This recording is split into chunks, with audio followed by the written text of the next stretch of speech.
इस कहानी के तज्जिए में सीधे चलते हैं एक सड़क किनारे हुई घटना की तरफ, जिसका आज हम एक डिटेल ब्रेकडाउन करने वाले हैं। शुरुआत एक बहुत ही आम सी छोटी सी बात से होती है, लेकिन देखते देखते ये जिंदगी का एक बहुत बड़ा सबक दे जाती है।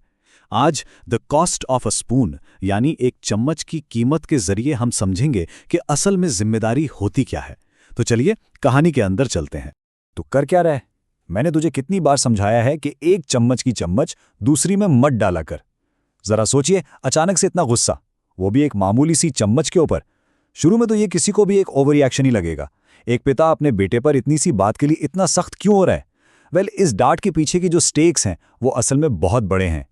द मोमो स्टॉल इंसिडेंट इस स्ट्रीट साइड कॉन्फ्लिक्ट का सीन थोड़ा सेट करते हैं। सड़क किनारे एक मोमो का स्टॉल लगा हुआ है। एक कस्टमर अपनी आम सी हाफ प्लेट मोमो का ऑर्डर दे रहा है। सब कुछ बिल्कुल नॉर्मल चल रहा है कि अचानक एक तहलका मच जाता है। दुकानदार अपने कॉलेज जाने वाले बेटे को एक जोरदार थप्पड़ रसीद कर देता है। वहां खड़े सभी लोग बस हैरान रह जाते हैं। जाहिर है वहां खड़े उस कस्टमर को यह देखकर बड़ा झटका लगा। उसने फौरन रिएक्ट करते हुए कहा, अरे अंकल, क्या कर रहे हो? जवान बेटे को सबके सामने आपने थप्पड़ मार दिया। किसी भी आउटसाइडर के नजरिए से देखा जाए तो ये वाकई में एक छोटी सी गलती पर एक गैर जरूरी बहुत बड़ा गुस्सा लगता है। एक जवान बेटे की सबके सामने इस तरह बेइज्जती होते देख किसी को भी बुरा ही लगेगा, राइट? द बिजनेस ऑफ चटनी। आइए इस गुस्से के पीछे के लॉजिक को समझते हैं उस पिता के पॉइंट ऑफ व्यू से। पिता असल में बहुत निराश है। वो बताता है कि उसका बेटा पढ़ा लिखा है, बीए कर रहा है। उसने सोचा था कि बेटा पढ़ लिख कर समझदार बनेगा और उनके इस छोटे से मोमो के बिजनेस को ग्रो करेगा। लेकिन ग्रो करना तो दूर की बात, बेटा वो बेसिक छोटी छोटी डिटेल्स ही ग्रास्प नहीं कर पा रहा जो बिजनेस चलाने के लिए सबसे जरूरी होती हैं। Okay, let's dive into this और इस चेन रिएक्शन को लॉजिकली तोड़कर देखते हैं। स्टेप 1, एक ही चम्मच से दोनों चटनियां मिक्स हो जाती हैं। स्टेप 2, जो चटनी कम तीखी थी वो अचानक से बहुत ज्यादा तीखी और डेंजरस बन जाती है। स्टेप 3, अब जो कस्टमर कम तीखा खाता है, जब वो इसे खाएगा तो उसकी तबीयत खराब हो सकती है। और स्टेप 4, जब किसी कस्टमर की तबीयत खराब होगी तो वो दोबारा उस दुकान पर मुड़कर नहीं आएगा और बिजनेस की रेपुटेशन हमेशा के लिए खत्म। बेसिकली एक single mixed spoon customer retention को बिल्कुल तबाह कर देता है। और यही वो बुनियादी वजह थी जिसने उस मोमो सेलर को अपने बेटे पर हाथ उठाने पर मजबूर कर दिया। उसका सीधा सा डिफेंस ये है कि आज की एक छोटी सी गलती कल हमारी दुकान बंद करवा देगी।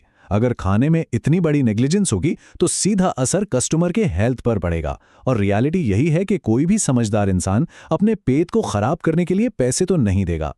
अ son's defence, loyalty over ego. यहां तक तो बाप का नजरिया समझ आता है, लेकिन इस तज्जिए का सबसे सरप्राइजिंग हिस्सा अब शुरू होता है। हम फोकस शिफ्ट करते हैं उस थप्पड़ खाने वाले बेटे पर। जब इंटरवीनिंग कस्टमर आगे आकर बेटे का बचाव करता है और उसके पिता को गलत ठहराता है, तो बेटे का जो रिएक्शन था वो बिल्कुल अनएक्सपेक्टेड था।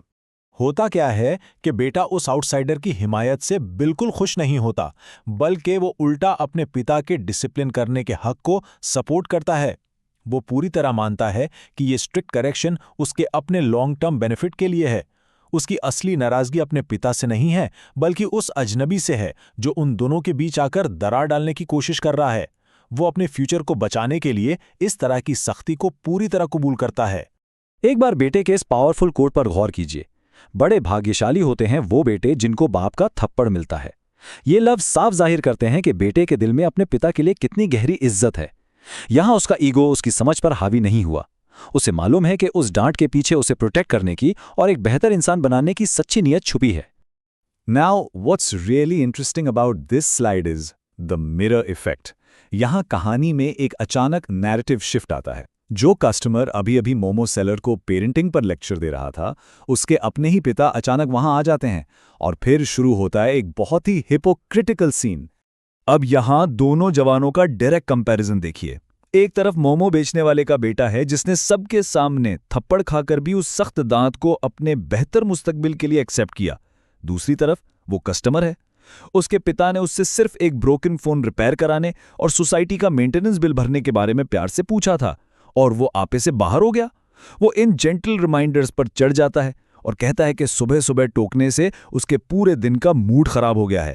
Small mistakes, big consequences. इस पूरी सिचुएशन की हिपोक्रेसी यहां खुलकर सामने आती है। जिस लापरवाही के लिए मोमो सेलर अपने बेटे को डांट रहा था, बिल्कुल वही lack of attention to detail ये कस्टमर अपनी आम जिंदगी में दिखा रहा है।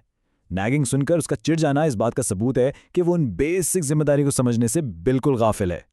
और यहीं पर इस तज्जिए का सबसे कोर कॉन्सेप्ट आता है जिम्मेदारी। जिम्मेदारी का मतलब सिर्फ बड़े और मुश्किल काम करना नहीं होता। इसका मतलब है उन छोटी छोटी बज़ाहिर मामूली लगने वाली ऑब्लिगेशंस को वक्त पर निभाना, ताकि वो आगे चलकर किसी बहुत बड़े नुकसान का सबब न बन जाएं। इन छोटी बातों को इग्नोर करना आगे जाकर उन्हें बिल्कुल अनमैनेजेबल बना देता है। अब इस लापरवाही का रियल वर्ल्ड इम्पैक्ट यहाँ देखिए। कस्टमर ने अपनी सोसाइटी का मेंटेनेंस बिल वक्त पर नहीं भरा। एक छोटा सा काम था, राइट? लेकिन इसकी वजह से हुआ क्या? एक बड़ी फाइनेंशियल पेनल्टी लग गई। इस सीधा सीधा एक नुकसान था जो सिर्फ वक्त पर अपना एक छोटा सा फर्ज अदा ना करने की वजह से भुगतना पड़ा। कस्टमर के अपने पिता ने उससे बिल्कुल यही बात कही। ये छोटी छोटी गलतियां एक दिन बहुत बड़ी बन जाती हैं और बड़ा नुकसान करती हैं। ये लाइन डायरेक्टली मोमो सेलर की इनिशियल आर्ग्यूमेंट से जाकर जुड़ती है। दोनों पिताओं की बुनियादी विजडम बिल्कुल एक जैसी है।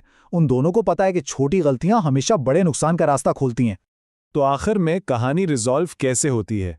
जब कस्टमर इन दोनों बाप बेटे की अंडरस्टैंडिंग को देखता है तो उसका अपना ईगो टूट जाता है।